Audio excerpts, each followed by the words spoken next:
Life Management Science Labs would like to acknowledge that we live and produce this podcast on the traditional lands of the Wurundjeri people. We'd also like to acknowledge the traditional owners of the lands of our listeners and our international colleagues.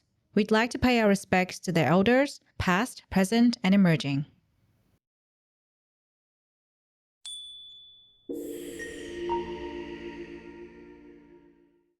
Hello, everyone, and welcome to Sero Boost, the Happiness Science Insights podcast produced by LMSL, the Life Management Science Labs. We're champions of life management science, providing structured insights informed by science and inspired by practice on key aspects of conscious living. Each week, we bring you scientific and practical insights on each element with the expert knowledge of professionals in the field. I'm your host, Lu Ngo, coming to your ears from Naarm, Melbourne, Australia. Let's learn together. Welcome back to the show. In the pursuit of finding things in life, we often overlook the significance of spirituality when it comes to happiness and well-being. While spirituality can don many forms, it ultimately involves seeking meaning, purpose, and connection with a higher power, others, or the universe. And because of this, it's been condemned, criticized, and misconstrued. So, in this episode, we'll be looking at the crux of spirituality, addressing widespread misconceptions surrounding the practice, and exploring what it can do for our happiness. And guiding us through this is positive living expert Diane Lang. As a counselor, therapist, and educator, Diane has dedicated her career to helping people turn their lives around with a mission to help them develop a sustainable, positive attitude. So welcome to the show, Diane. Hi, thank you so much for having me. I'm really excited to be here today. Yeah, well, I really appreciate you coming on the show to share your expertise with us. But before we begin, tell us a bit about your background and what sparked your interest in positive living. So I started out 20 years ago getting my master's degree here in the United States in counseling psychology. And then I started working in the field for a while, went back, got a certification in positive psychology coaching just to add to my skills. So I've been working both as counselor, positive psychology coach, as well as teaching college for, over 20 years. I'm feeling really old as I say that. But yes, it's been a long time in the field. So both on the teaching side and working with, individual clients as well.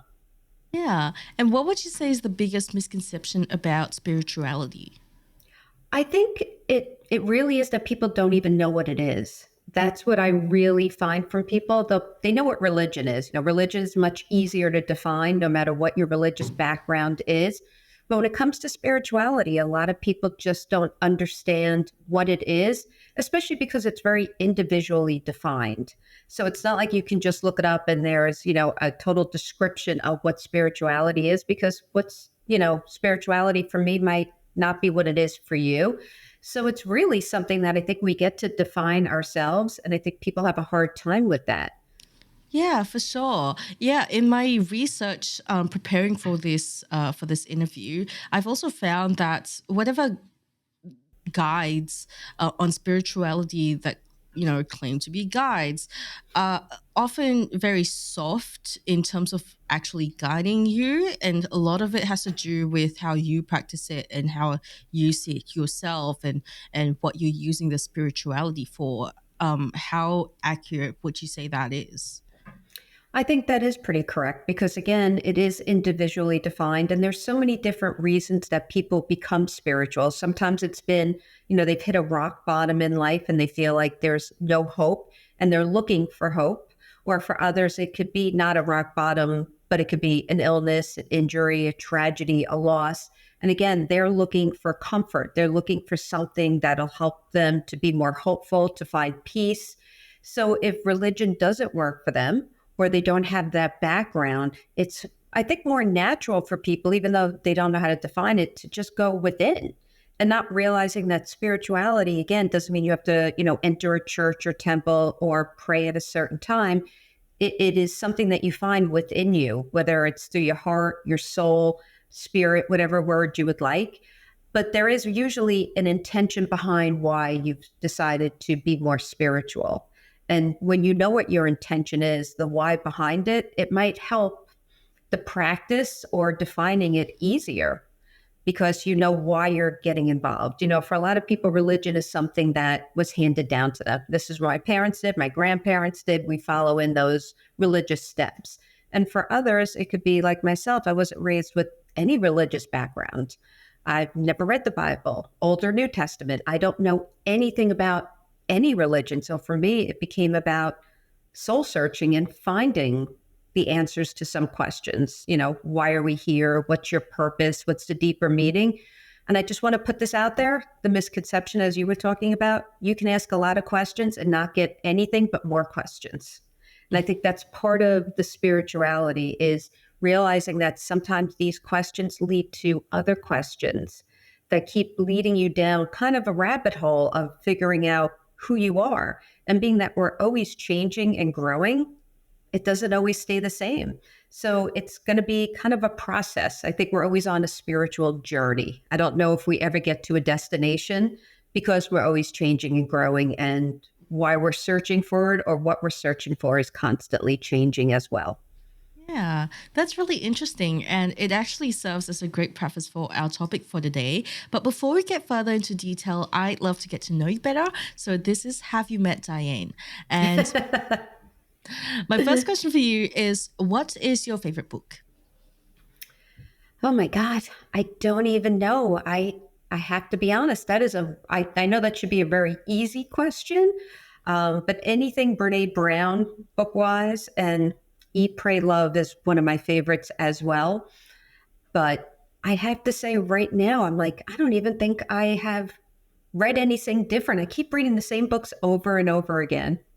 So yeah, anything Brene Brown really comes to mind, and Eat, Pray, and Love. Those have been my most recent and some of my favorites. Look, I'd say those are pretty solid picks for rereading, and I don't blame you there. I have comfort reads or comfort watches of my own. Does this stay true for movies?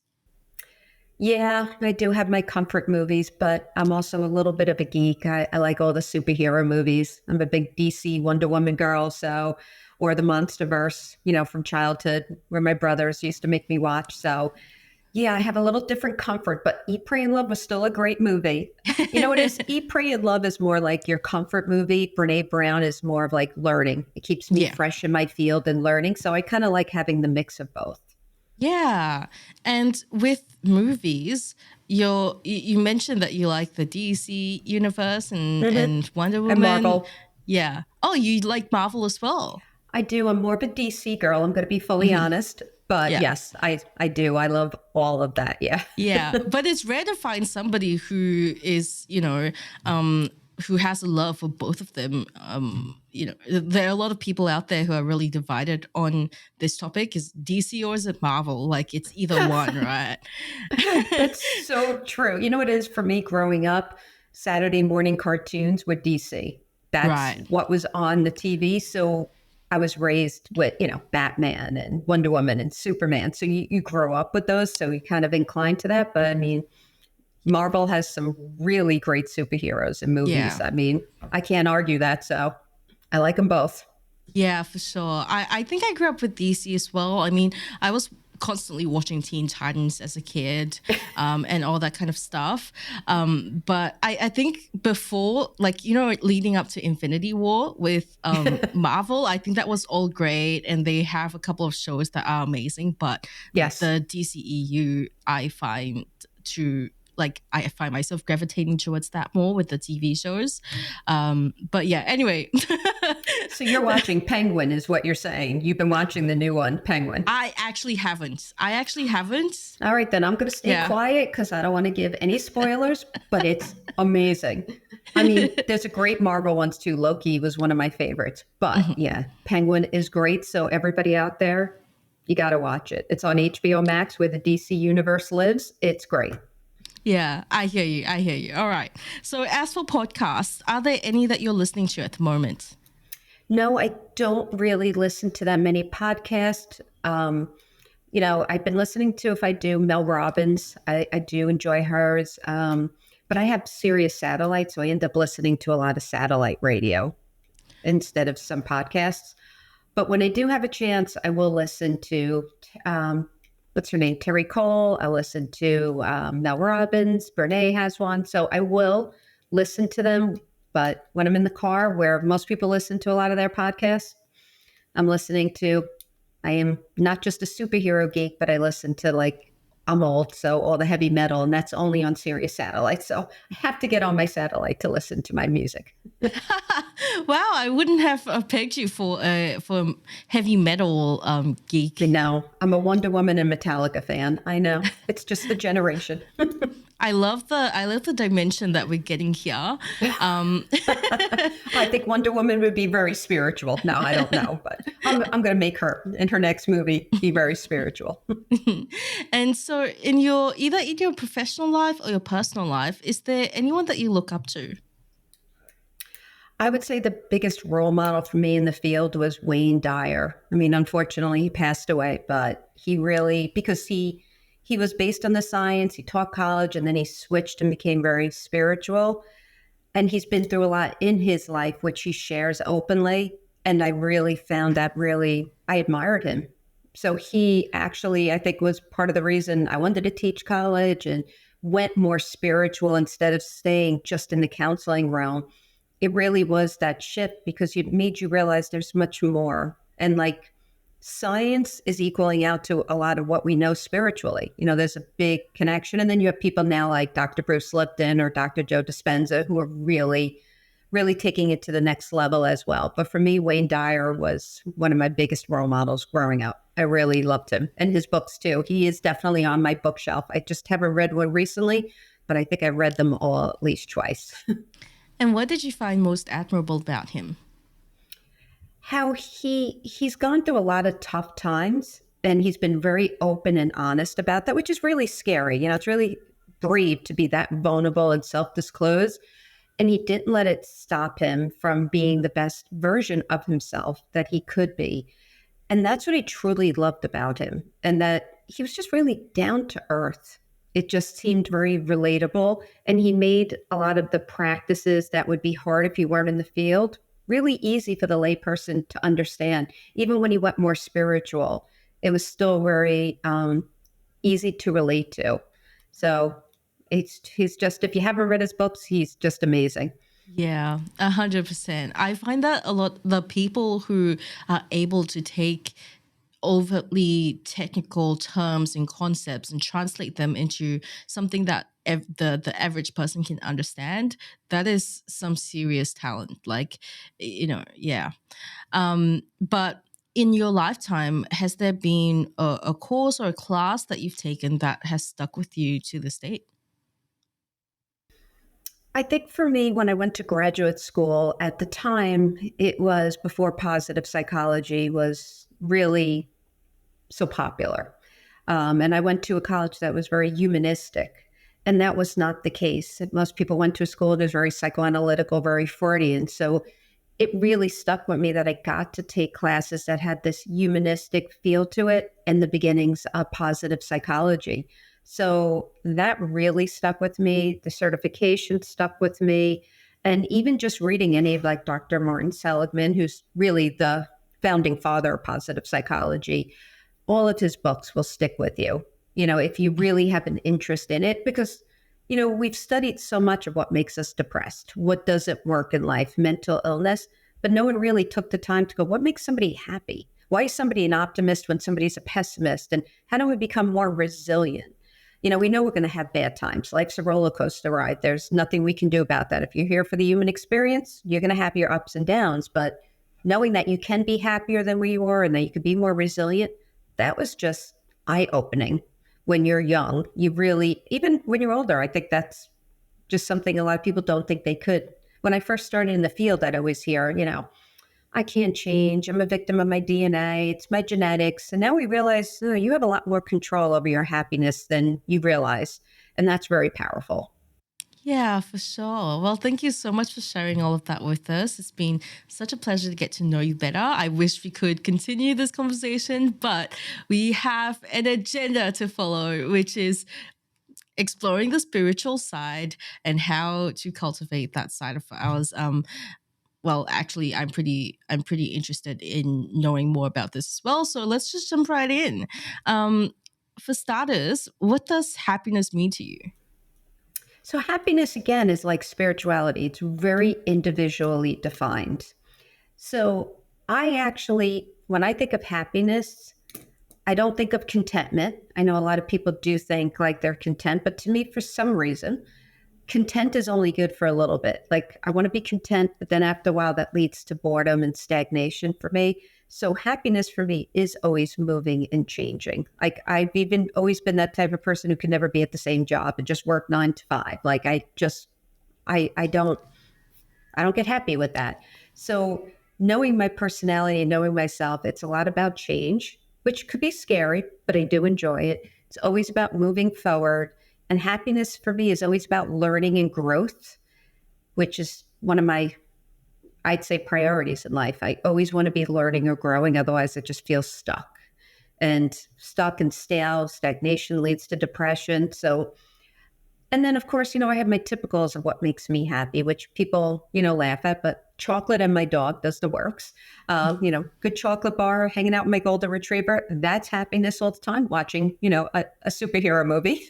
But in general, it really is about learning and growing and, exploring, coming to the world from a place of curiosity. That makes me feel open to the world and happy and kind of just moving forward. I know it's not the typical, but that's kind of what works for me. Yeah. And what are some misconceptions people have about happiness? I think a lot of people think money, fame, title, power, status is going to make you happy. And well, honestly, it really doesn't. I mean, listen, if you're making, let's say you're making 30,000 a year and it's, do I pay for electricity or food? Making more money is going to definitely raise your happiness levels. It's going to make it different. But once you're making enough money that you're living a comfortable life, that you're not worried about the essentials and you can do what you need to do, money doesn't bring much more of happiness. The same with fame, title, status, anything of that extrinsic nature just doesn't work. I mean, it can make your life a little easier, but it also brings a lot more problems with it as well. So I think that's one of the biggest misconceptions is if I make this much money, if I drive this car, if I keep up with the Joneses, if I get this title, if I own a business, you get stuck in that hedonic treadmill and then you're continually looking for what's going to make me happy next. Yeah. And that could be a really tough place to be. So I'm not saying don't make more money or don't get the material things, but just know that's a short-term boost of happiness. The long-term boost is really about memories and experiences, socialization. What does your social support look like? Do you have some unconditional support systems? Do you have fun? Again, which is asking what cultivates happiness for you? And do you have a sense of community? Community is so important. So it's really what makes us happy is others, family, friends. And again, you could be introverted and it could be a small amount of people. It doesn't have to be a big group, or you could be an extrovert where you love going to parties and socializing and bigger events. But knowing yourself and what works for you, but we do need that socialization. It is key. Mm-hmm. And when it comes to spirituality, which is a pretty broad concept with a plethora of different perspectives, how would you define it personally, and what does it mean to be spiritual? Well, going along just to happiness for a second, when people have a religion or sense of spirituality, they're actually happier. So just thinking about that and asking yourself the question like, do I have a strong foundation in religion or am I finding myself more spiritual? But having either, and you could be both, you could be religious and spiritual or just be religious or just be spiritual. And again, there's no right or wrong. It's finding it, but knowing that religion and spirituality do play a role in your happiness. And it does for a few reasons. One, it gives us a sense of comfort to know that there's something bigger than us. So when we lose family or friends, we lose loved ones, or if we get sick, and also for our own, immortality and worrying about it, knowing that there is something else gives us that comfort. It also, whether it's religion or spirituality, gives us a community. And again, community is a big part of our socialization, and that's a big part of our happiness. So with religion and spirituality, you get the connection to others, you get the community, you get a sense of comfort, a sense of peace. And it also includes a practice, whether you have a religious practice or you have a spiritual practice. And again, anytime we have any practices that we do daily that are part of our routines, help us to feel balanced. It gives us something to look forward to that we know gives us a sense of security or a sense of comfort, like we said, or a sense of peace. And having those practices reduces our stress as well. So when we do any kind of religious or spiritual practice, we get a lot out of it. And the other bonus is it also cultivates mindfulness. Prayer cultivates mindfulness. So does sitting in nature, meditation, yoga, all of those practices. And those are what we do, whether it's through religion or spirituality. Some people will go to a temple or church and they do their prayers there, and it's important they show up on a Saturday or Sunday. And then there's others who find their spiritual practice that they pray at home, or they sit in nature, or they go to a meditation or a yoga class, and that's where they feel their sense of spirituality. Again, there's no right or wrong. It's not to judge. It's just, where do you find that connection? Where do you find that sense of peace? Where does it feel less chaotic for you? That's really what you want to find. And it might be both. I mean, there's some people I know who, they'll go to church every Sunday morning and then they have a different, meditation practice during the week. So you can combine it. It's what feels right to you. Yeah. And what are some of the main distinguishers between the two? What do you mean? What are the main distinguishers between religion and spirituality? Okay. So for religion, it's following a set of rules. It's a practice. It's following a book. It's really following in the traditions. And again, it doesn't matter whether you're Jewish, Catholic, Muslim, Hindu, Buddha, whatever it is that is your religion, you're following a tradition that's been around for hundreds of years. And you follow those practices and those rules because that's what was taught to you. So that is more on the religious side. Spiritual is almost like, okay, I'm choosing to believe there's something bigger than myself. Now, what that is, or what I call it, is something I'm going to explore to figure out. Some people, when they're religious, God or gods, depending on the religion. When it's spiritual, I'll hear people say a higher power, my higher self, the source, the universe, or God.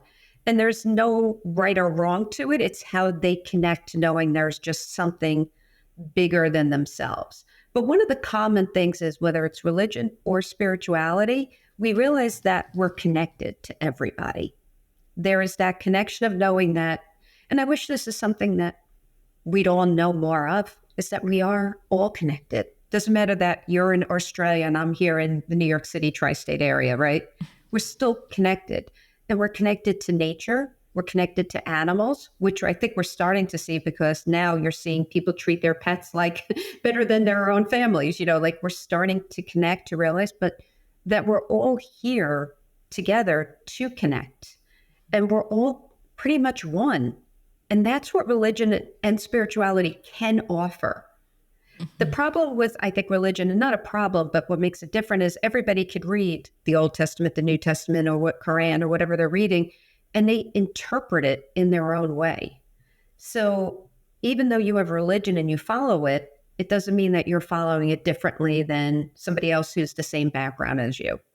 So even with religion, it still gets defined differently because everybody reads it and gets their own feelings from it. They interpret it in their own views. And then they get also what's in their learned environment. What do they see around them? What did their parents and people say when they were growing up? What are they seeing on the news? What are they hearing? And that could change your belief systems on what you read and cause you to go, well, is that right or is that wrong? And when you start having that discussion with yourself, you end up going, well, maybe I want to be more spiritual. Maybe I don't necessarily agree, or maybe I just need to find out more. And the other thing, I think spirituality that's different than religion is spirituality opens the door for some stuff we used to consider like new age or woo-woo. Like meditation used to be considered that. People weren't meditating normally in the 70s, 80s, and 90s. It was kind of like a new age spiritual type of thing. You'd go to a retreat, you would learn about it. But now, some of the norms of spirituality can be psychic, mediums, near-death experiences, astral projection, out-of-body experiences. There's a lot more to it. And again, not saying what's right or wrong. It's just learning about it and being open to it. And I think some religions wouldn't necessarily go down that road or agree with it. Well, spirituality would say, Okay, I'm not sure if I agree with it or not. Let me listen to it. Let me find out. It just leaves you curious. It's not a judgment, it's just a curiosity of what else is out there.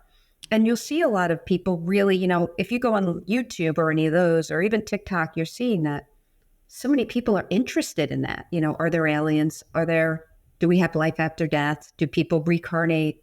You know, we have now all that interest that for a while we never talked about. And I think spirituality allows for those conversations. Yeah, I think that's what's so great about spirituality is that lack of judgment.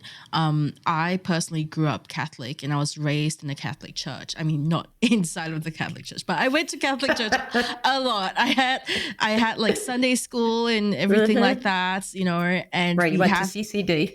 yeah, I had these cell groups and I even take part for, like more than I needed to. I go for these cell groups where we'd all read the same passage in the Bible and then we'd all share our interpretation of it. I think the difference between religion and spirituality is that with religion, if I share, like there are all these maybe it's part of the culture as well. Sorry, I'm all over the place with this, but No, stick with me here. gotcha. With religion, there tends to be all these cultural rules as well that don't necessarily follow the Bible or any written scripture to a T. They are man-made rules, and people follow these pretty intensely, and they call it part of the religion, but it's not necessarily in the written scripture. And if I were to interpret it, if I were to express my interpretation of it, not necessarily following all of these man-made rules that were set up in this religion, would be heavily judged by most people. And that's not to say this goes for all religions or all people's religious experiences, but it is a common experience as far as religion goes.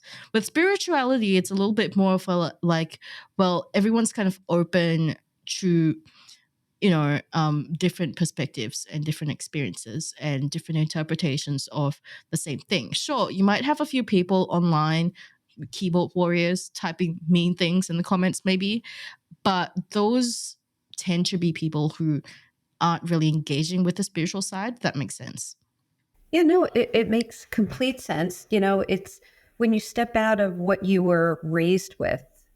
And again, there's nothing wrong with being raised with any religion. It's beautiful. There's so many great things about religion, but there's nothing wrong with going past that and going into, I mean, and even thinking about the only one that comes to mind because it's very popular here in the States is like, you might not be Jewish or, go along with Judaism, but they have the Kabbalah, which so many celebrities do. Doesn't matter what their religion is, because there's always a spiritual avenue to every religion. And we shouldn't ignore that either. Every religion, Christianity, Muslim, Hindu, they all have like that spiritual connection where it goes a little more mystic, let's say. I guess that might be a better word. And there's so much beauty in it. And I don't know why we don't follow that a little more. Religion's such a hard thing too, because we see so many wars and divides over religion or what they say to us is religion. But again, if we just all realize we're just all the same, because we are. I mean, we all are born the same way. We all die the same way. We're just all connected. And I think that's the point we keep missing in the whole world. Like there's really, yes, we might look different, have different names, raised in different cultures and environments, but we all have the same organs. We all bleed the same way. We can have a much more peaceful existence if we could all just be a little more open and curious, even if you are religious. And there's nothing wrong with being religious, but again, expanding. It's kind of like you might be a scientist, but there's nothing wrong with going advanced and learning a little more spiritual. You might be more spiritual, and there's nothing wrong about learning the science. It's just opening and expanding for growth and just learning more. The more we know, the better we do. The more we know, the better we are. So we We know better, we do better. So I just think just asking those kinds of spiritual questions and being open and curious and not judgmental would make a big difference in the whole world. So I'm kind of hoping that we all kind of keep our religion if that's important to you, but also expand on to the spiritual nature of things. Yeah, it's really interesting that you bring up this openness and non-judgmental approach to looking at spirituality, um, because I was actually curious. You know, all of us are predisposed to different personality types, core beliefs, and behaviors, and of course, these can change over time, slowly but surely. So I was wondering, is there a specific type of person that spirituality would be most suited for or not suited for at all? How does it differ from person to person? Honestly, I don't think there's anybody who couldn't benefit from being spiritual because just having a spiritual practice and the mindfulness it brings and the happiness it brings, there's so many benefits. But if someone is not open to it or doesn't want it, we can't change or control anybody else but ourselves. So if somebody's just not being open to it, which is fine. And sometimes I have had in my life friends, family, students, clients who were very closed off. And then again, went through some experience in their life that changed them. A lot of times when people go through trauma, we have, PTSD, very common, post traumatic stress disorder. But on the other side, we have post traumatic growth. And I've had a lot of clients because I worked with brain injury and spinal injuries, a lot of the clientele that I work with. And after they've been through a very serious injury, whether it's car accident, military, sport, whatever it is, and some of them have even died, on the table, and they've had these experiences. And whether they had a near death experience or not, just the change that they've gone through. I mean, they have to heal, they have to grieve, who they were. And a lot of them are now paralyzed from their chest to waist down, or their life has been altered. So you're going to grieve that. But afterwards, they have this growth and they want to know more. And they'll say, I was strict, I went to church every Sunday and now, I'm here. I didn't die. There's a reason. What is that reason? And that opens up the door for a whole new path, a whole new journey. So even the people that were against spirituality or didn't agree with it or didn't even know what it was, maybe it wasn't even part of their life, all of a sudden, after they've gone through some trauma, it shifts who they are. And I've noticed, and again, I have no science data on this, but from what I've noticed, including myself, people who've been through a lot are the ones who actually sometimes connect to that spirituality because it makes you think different. It makes you think, what's my purpose? Like if I've gone through so much of this pain, there's got to be purpose behind it. And I want to know what that is. And it makes you just ask different questions and try different avenues. Or people, when they get sick and the traditional medicine's not working or it's not working the way they want, they'll start trying things, even things, again, that we used to call spiritual or woo-woo, like acupuncture. That was never accepted, or acupressure. Now it's a norm here in the United States. Almost everybody goes. It's great for headaches. It's great for stress. But it was always great. It was just we weren't open to it. Essential oils, meditation, chiropractor, things that we didn't do 30 years ago. We're now telling you, think of food as medicine, right? We're thinking differently. So I think spirituality is growing, whether you've been through something or not. But if you've been through something, I think you're more prone to open the door to find different avenues, different hope, different ways to grow, expand, to heal, and to feel better. And I think for a lot of people, it helps. It helps them heal quicker, mentally, physically, emotionally. It helps them form a practice. It just gives them so many benefits. So I can't imagine that people wouldn't be open to it, but there are. And that's okay too, because sometimes people just aren't even aware of it. Or again, if you were raised with a belief system that religion is it, there is nothing else, then that might be a hard sell at first. But, as people grow and change, sometimes they get more into it. Yeah. You know what? I never really considered myself to be very spiritual at all. However, after talking to you, I realized that, well, not that I am super spiritual or anything like that. I don't like actually um in I don't practice with intention, if that makes sense. But I do have a belief that whatever happens, happens for a reason, even if it's a bad thing, and that it's just a learning opportunity. And there's no way for me to tell if there is like what this higher power is, if there is any. There's no way of finding out. And it's just, I'm gonna let the universe do its job, is all. I don't really look for signs in the like universal signs, where people go like, oh my gosh, it's raining, it's a sign. It's more of just like, this is a learning opportunity. I have to learn to brave the weather or something like that. So now I'm kind of thinking like, okay, so I wasn't as closed off from spirituality as I thought I was, if that makes sense.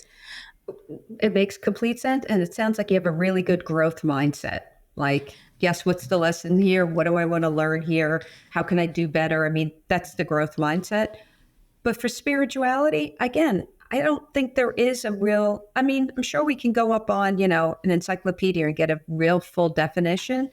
But I've learned that, when we discuss it in classes, even whether it's college or just, opportunities for growth, most people are trying to define it themselves. And you're right.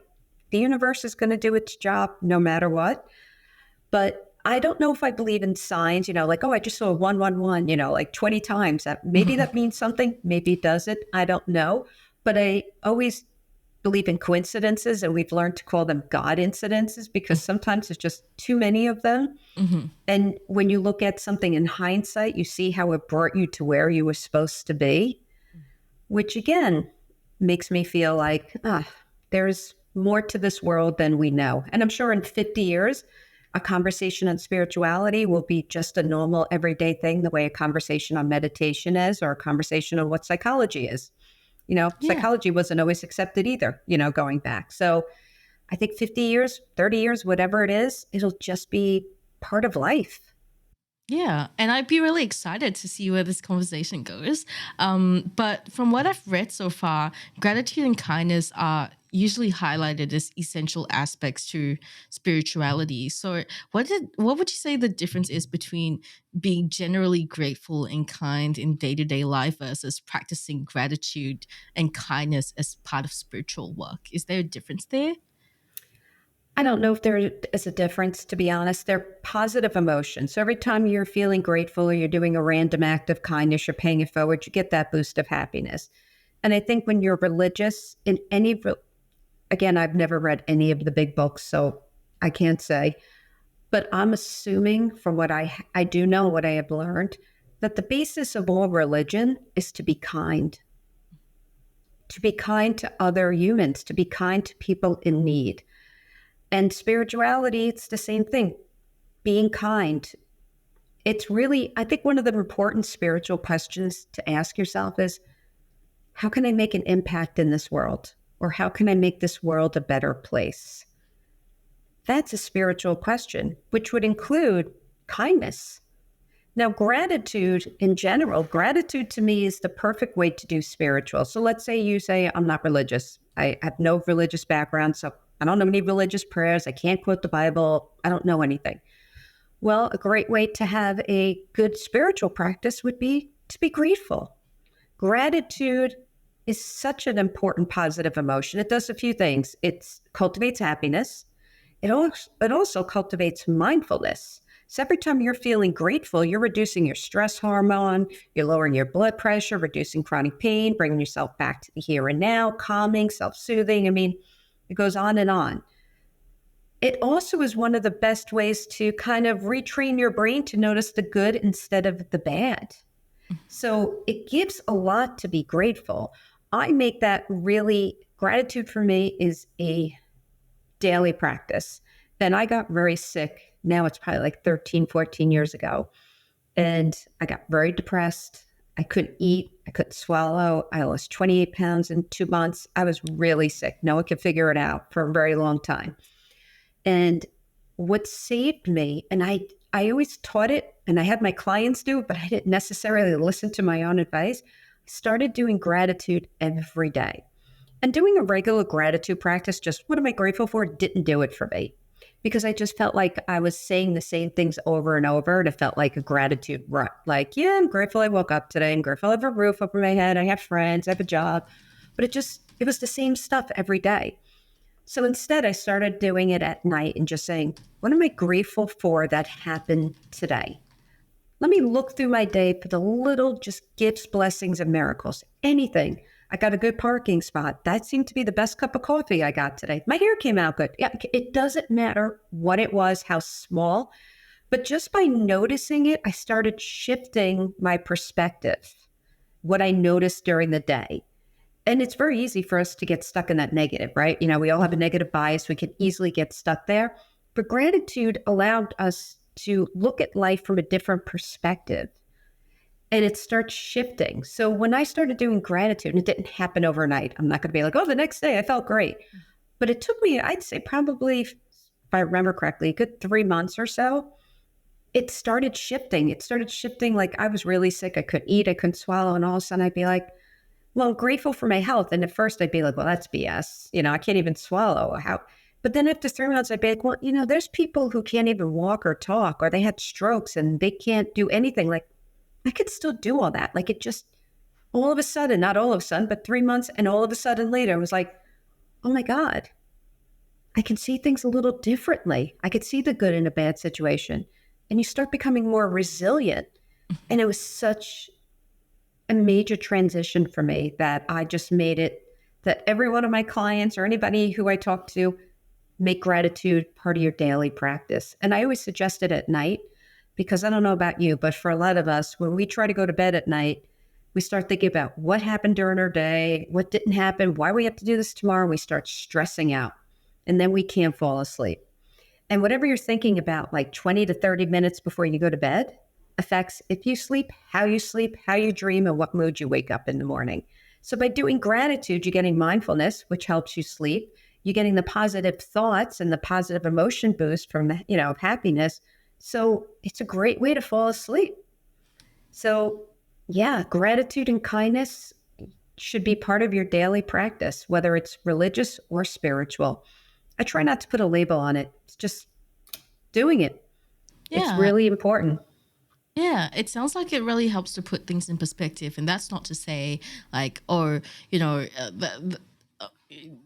comparing what you've been through to what other people have to go through and other people's probably more excruciating hardships. That doesn't mean completely negating your own challenges at all. It's just more of like being able to see the good in a hard situation is all. And for beginners or for people who haven't really practiced spirituality much in their lives, what would you say are the first few practices or habits that they should attempt? I like how you said they should attempt. Well, one of the first things, again, is just never judging. Just never judging whatever you do, whether it's deep breathing, meditation, taking a yoga class, gratitude. Don't go in with any judgment. The intention is, I'm just trying to be happier or more peaceful or more connected, more comforted, whatever you're looking for. No right or wrong. It's just what is missing in your life that you're looking for. And this is your intention behind it. Happier. And you're using these tools to find that. So what is your intention of why you're going towards spirituality? And then finding different things that work for you. Meditation is great, but if you don't like that, there's grounding, which is another form. It could be just sitting in nature. I mean, one of the ways I find to be really easy, right now it's really cold here, so I'm not suggesting it. I don't know the weather where you are, but it was like 35 degrees here, so no one's going to want to do this. But when the weather's good, just going outside in the morning, feeling the sunlight on your skin first thing in the morning, having your cup of coffee or tea, whatever you drink, and doing a grounding exercise, using your senses, just, holding that cup and being like, feeling the heat, smelling the aroma, tasting it, looking around. What do you notice? What do you hear? The birds, the bees, the dogs barking, the clouds moving. Just really grounding yourself. Or, again, if the weather's good, going outside and just going barefoot. earthing. Just go outside, feel your feet on the grass, on the dew, touch the trees, touch the leaves. Just those simple things. There doesn't have to be anything much. We could just sit in nature, close your eyes and feel the sun on your skin or feel the wind in your hair. Like it doesn't have to be sitting like, and going, well, I didn't have any experience. Don't go in there with this intention like something big has to happen. And it's also a practice. At first, it might feel really uncomfortable or awkward. It's very hard for people to just sit still because they'll go, I had a client say this to me the other day. What do you mean I have to relax? I can't relax. Here we're raised with this type A personality in this New York City tri-state area. You got to always be in the go, go, go, move, move, move, be better than you were, a perfectionist. And for some people, just the thought of doing nothing, of just sitting in nature, even if it's for 2 minutes, seems overwhelming. They don't even do self-care. So no judgment again. If all you do is 2 minutes that you walk around with your cup of coffee and bare feet in the grass, then be it. It's not judging it. And it's remembering why you're starting this practice.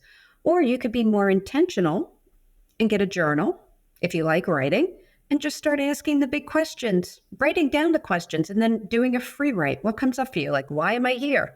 I don't know. Why are you here? What comes up for you? Writing it out. And just not writing it to judge it. So there's no editing, there's no spell check, there's no grammar check. It's just to write. And you'd be surprised what flows out of you. Or it could be prayer, and a lot of people will do a prayer.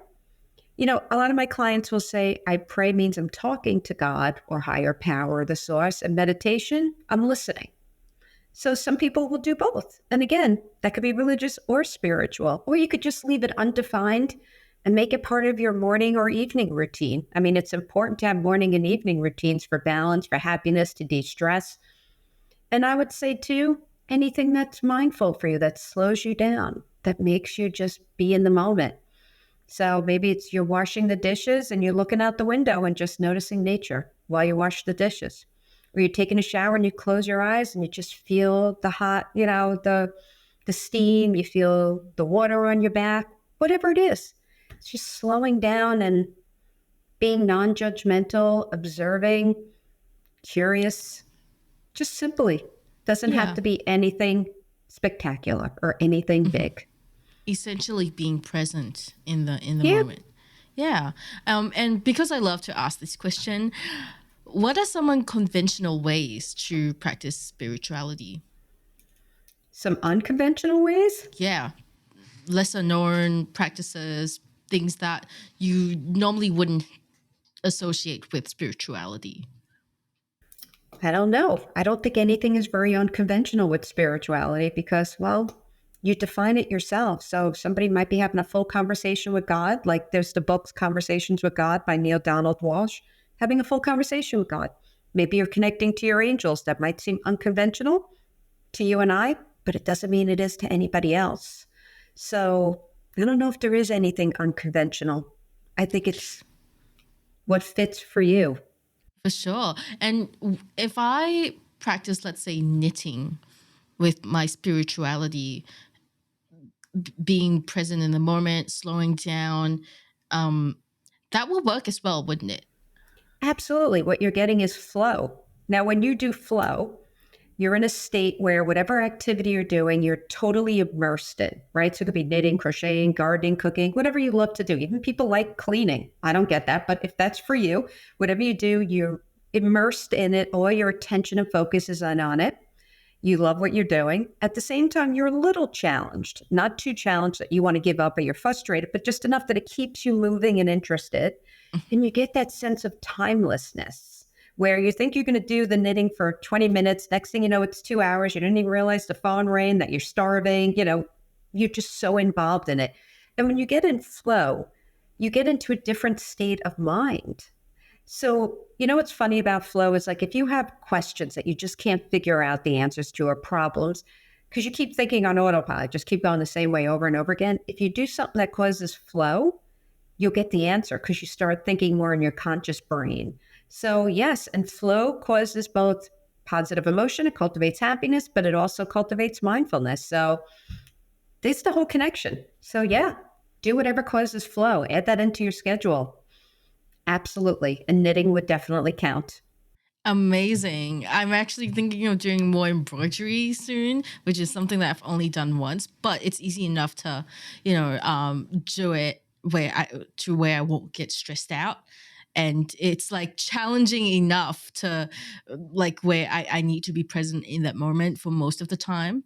So that's really exciting. I can't wait to explore this side of myself. So thank you very much for sharing all of that with us. Now let's move on to the open mic section. This is your chance to talk about anything that you wish to talk about, that you're passionate about. It doesn't have to be related to the topic. So the floor is entirely yours. Please take it away.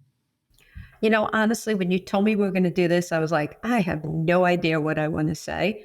But the thing that just keeps sticking out for me is for mental health, for spiritual. I don't think this is religious. I could be wrong because I don't know enough about religion, but animals, like whether it's a dog, a cat, a horse, a bunny, whatever it is, there's such a connection. And, I used it a lot with my clients who've had brain injury.